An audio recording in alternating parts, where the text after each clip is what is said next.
Hi, I'm Rebecca, and I'm here to teach you all the things that you never learned from your piano teacher growing up. In my studio, we talk a lot about a form of making music that is not often taught in piano lessons, which is improvisation. Improvisation includes sitting down at the piano and coming up with a beautiful song. In the process, you're practicing, but you don't have music in front of you.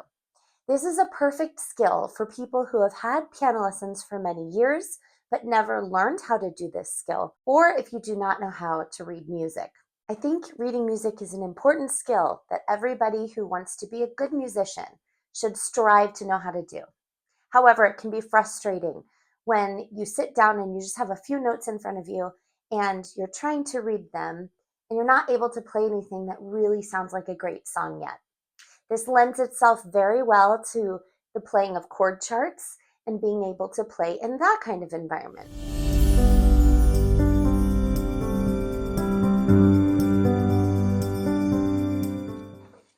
Thank you so much for all of my new subscribers. Welcome. I'm so glad you're here. If you have not subscribed, please consider hitting the subscribe button, commenting below, liking this video. All of those things help me in my studio. Right now, we are going through the circle of fifths. The circle of fifths is a tool that musicians use that gives us a lot of information about all the different keys in the piano. And using this tool, we can play through all of the different keys.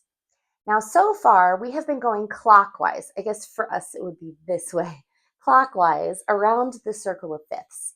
And going clockwise, we're going from one note to another using sharps. So first in the key of C, there are no sharps or flats.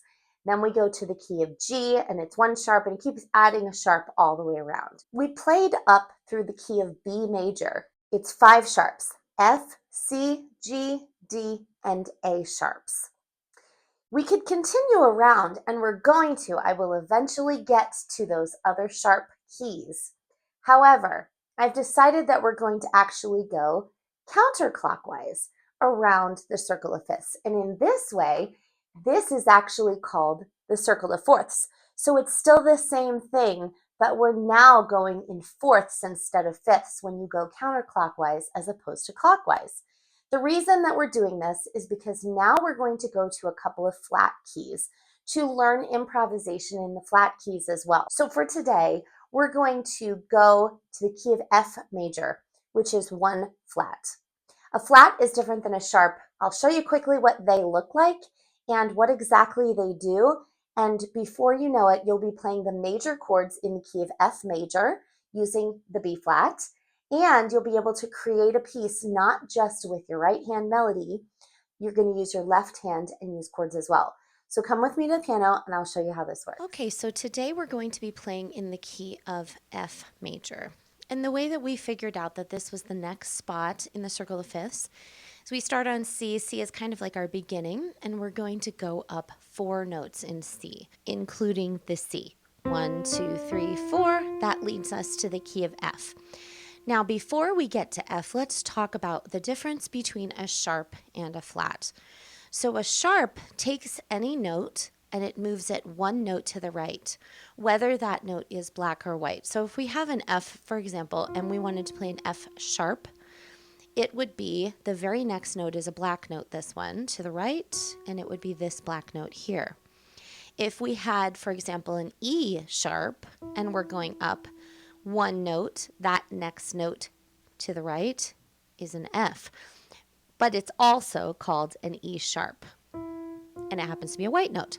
So a flat is just the opposite of that, where you take a note and you play 1 note to the left, whether that is black or white. So for example, this G, if we're doing a G flat, 1 note to the left would be this black note here. For this note F, if we're doing an F flat, 1 note to the left would be this note, which, yes, is an E, but it is also considered an F flat. So an E and an F flat are the same note, and that is called an enharmonic. So for the key of F major, we have 1 flat. So 1 note that instead of playing the white note that's here, we're going to play a note down to the left, and that is a B flat. So we're going to play an F scale, but when we get to the B, instead of playing that white note B, we're going to play this note right here, which is a B flat, all right? So I always like to start with a scale because it teaches our fingers and our ears what we're dealing with.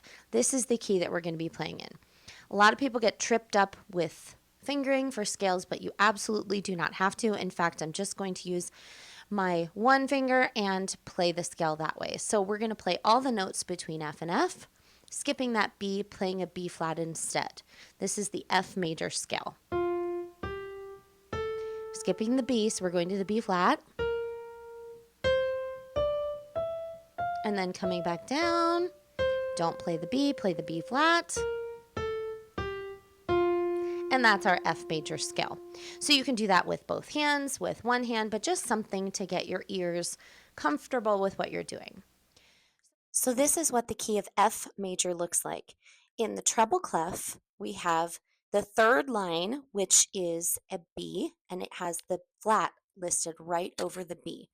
And in the bass clef, which is on the bottom, we have the second line up, and the flat is sitting on that, which is also a B. When you see this, this means that your piece is going to be in the key of F major.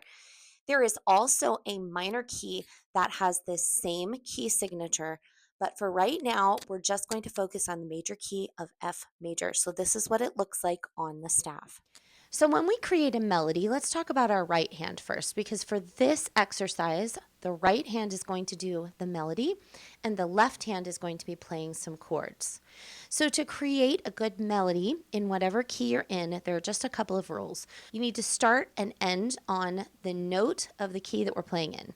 So for this example, we're going to start and end on F. It doesn't have to be the same F. You could start here and you could end here. That's fine. We're going to play anything in between, any pattern, any notes, it does not matter. It can be fast, slow, anything that your heart desires, as long as you're skipping the beat and you're playing a B flat instead and beginning and ending on an F, your melody's going to sound fantastic. So let's just give it a try.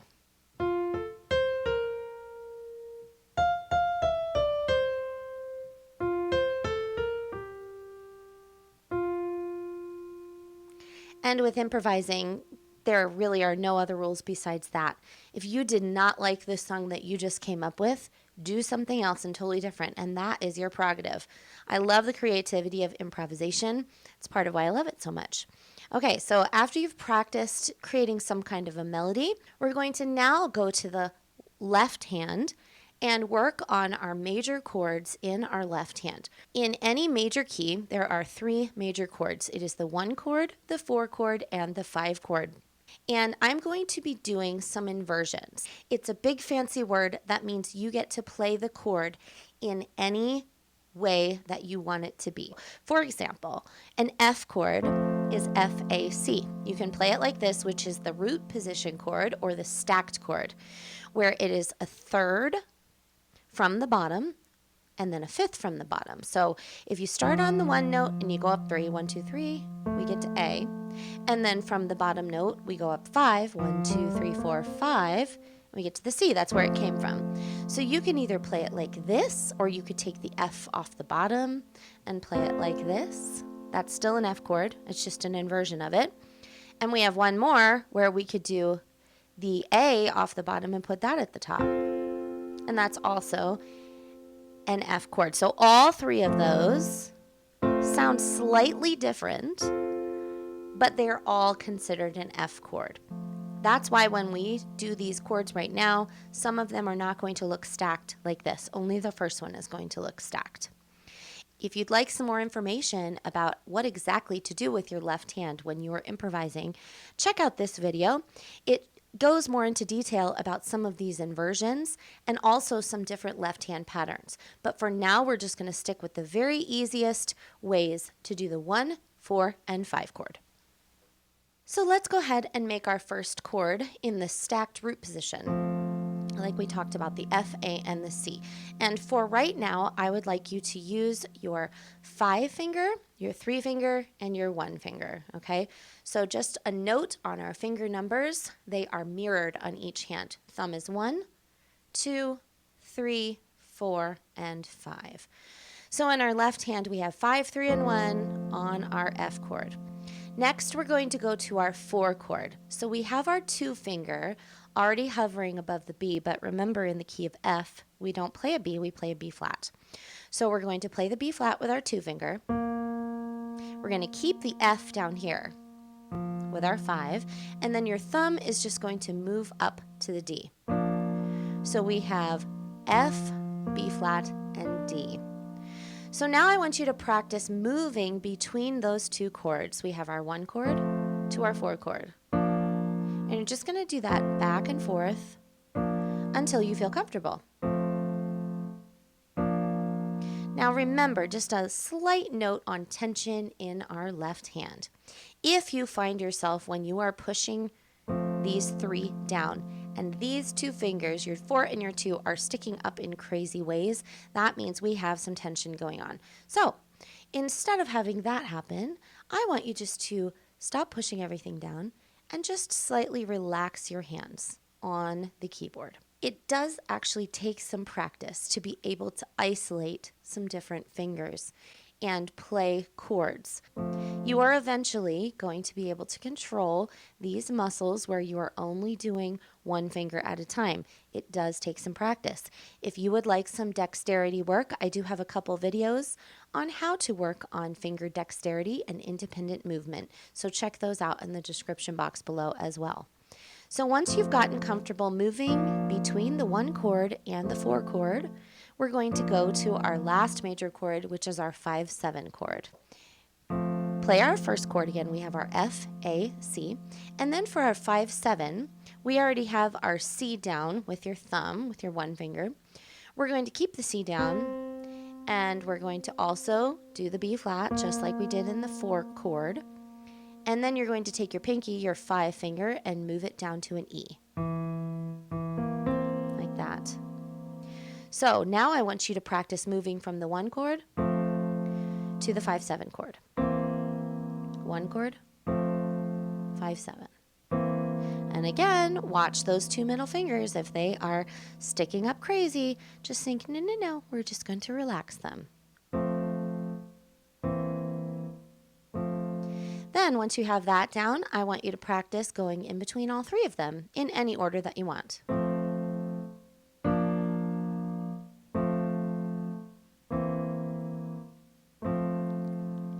Once you've got that down, it is now time to put your left hand chords together with a small melody in your right hand. It is time now to put together the left and the right hand.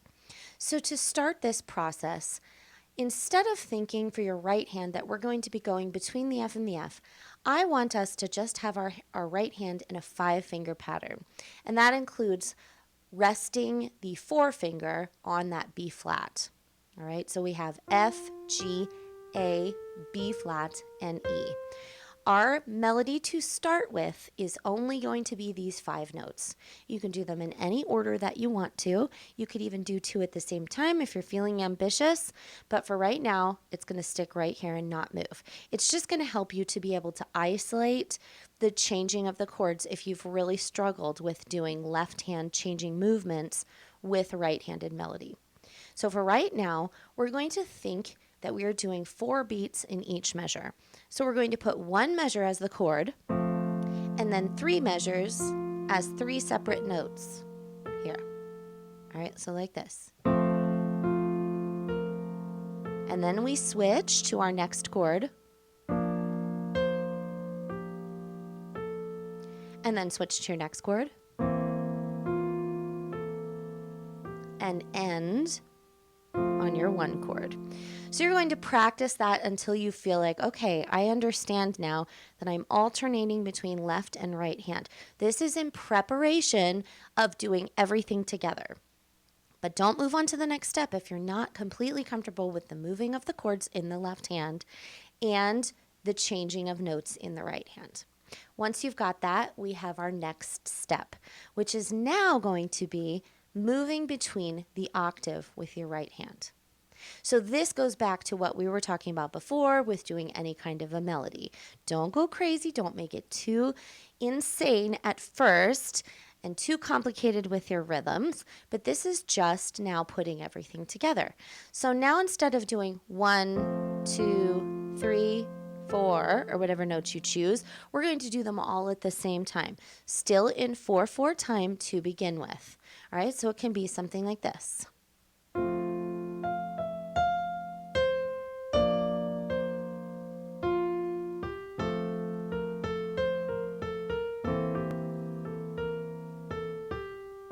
And then make sure that you end in the 1 chord in your left hand and end on an F. Remember, you could have ended here as well. So just some notes about what makes a really good melody in the right hand as well. If you've played something and you're like, I really didn't like that, it was too simple, change it. A different way to change up melodies is by using different accents, making it louder or softer, going faster or slower, trying leaps instead of doing notes that are right together. If you did something that was leaps, it could sound like this.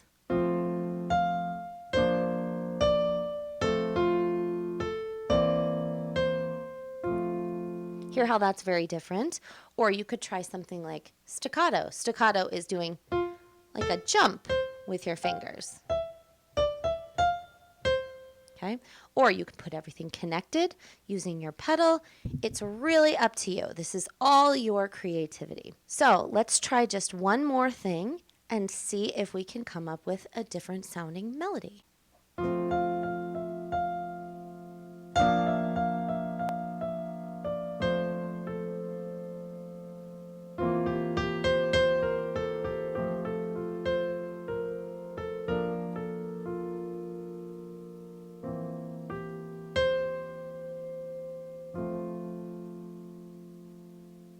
All right, I hope you enjoy practicing in the key of F major. It's a really great key to start with because there are so many white notes and only one black note. Also, a lot of sight reading is in the key of F major, so it's a great one to start with. Comment below if this is your first time playing in the key of F major, if you've gone into any of the flat keys. And I'm wondering if you find flat keys or sharp keys harder. I always had somebody in my life who was telling me that they could not stand sharp keys because that was so difficult for them. I always felt the opposite, that sharp keys were easier and flat keys were a little harder for my brain to wrap my head around. But really, it's just a different way of playing. So make sure that you're practicing hard and you can get those chord changes in your left hand. And soon you'll be playing, whether it's chord charts or on music or just playing by ear. Have fun improvising in the key of F major and keep practicing.